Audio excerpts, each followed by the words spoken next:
Si Josh Briley Bibera. Tara, pasyalan at alamin natin ang kasaysayan ng Imus Cavite.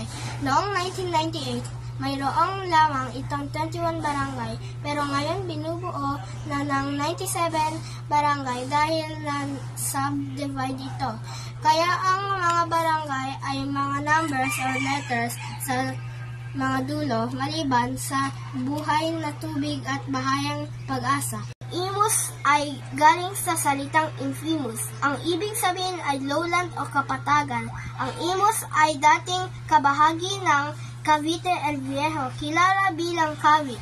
Noong 1775, naging independent municipality na ang Imus. Ang naging papel ng Imus sa ating kasaysayan dahil 2 beses nanalo ang mga Katipunero. Ito ay ang Battle of Imus at Battle of Alapan laban sa Spain. Ang bagong Imus City Hall, malaki at very modern ang disenyo.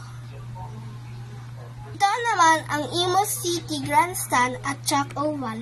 Napakalaki at napakalinis, inaugurated noong 2018 at naging venue ng men's football noong 2019 sa Southeast Asian Games. Ito ang ospital ng Imus. Katabi nito ang Cavite Dialysis Center at Molecular Laboratory.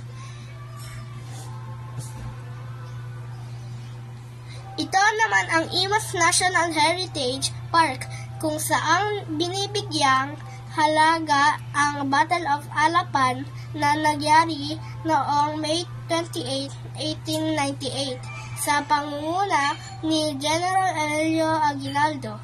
Ito ang nagbigay ng kalayaan sa Imus mula sa Espanyol. Ang labang ito ay naging daan ng Declaration ng Philippine Independence sa Cavite noong June 1898. Hawak ang Imus National Heritage Park.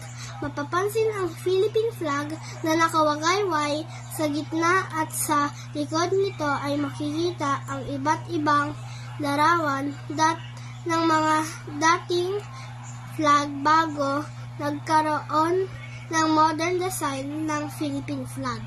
Ito ang dating municipal ng Imus. Sa harap nito ay ang Imus City Plaza na isa sa scenic spots ng syudad. Malinis at maayos ang lugar. Ito ang sentro o ang poblasyon. Sa tapat ng Old Municipal Hall ay makikita ang statue ni General Licerio Topacio. Siya ay isa sa leader ng revolutionary government na pinangunahan ni General Emilio Aguinaldo, isa sa lumagda ng Piak na Bato noong 1897. Ito naman ang Imus Cathedral na kilala bilang Diocesan Shrine and Parish of Our Lady of the Pilar. Itinayo noong 1616 ng mga Augustinians noong nasa Cavite Viejo or Cavite. Noong 1823, sinimulan ang Imus Cathedral ng construction sa Imus Cavite na gawa sa bato at bricks. Ang paglipat ng lokasyon ay ni-rekomenda ni Father Nicolas Berequera. Imus, maraming salamat sa magigiting na mamamayan na nakipaglaban para sa ating kalayaan. Naway makita nyo ang ganda at ang makasaysayan na meron ang Imus Cavite.